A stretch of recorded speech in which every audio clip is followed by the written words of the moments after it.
அனைவருக்கும் வணக்கம் நண்பர்களே. இது நம்ம ஃப்ரிட்ஜில் வைக்கிறோம் இல்லைங்களா, இந்த பேலன்ஸ் பண்ணுறதுக்கு. இது உடஞ்சி போச்சு. இது நம்ம இப்படி ஜாயின் பண்ணுறோம். ஃபெவிக்விக் போட்டு ஒட்டி ஜாயின் பண்ணாலும் எல்லாம் ஸ்ட்ரென்த்தாக நிற்காது, லைஃப் வராது. ஏதாவது பொருள் வச்சுன்னா மறுபடியும் இது உடச்சிட்டு வந்துடும்.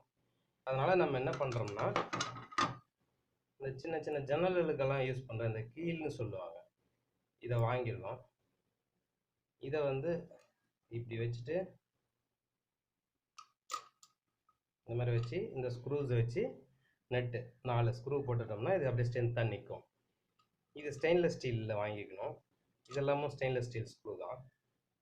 என்ன கிடைக்குதோ நீங்கள் பயன்படுத்திக்கலாம். ஒரு அலுமினியம் இருந்ததுன்னா கூட கட் பண்ணி கூட இது நம்ம ஒரு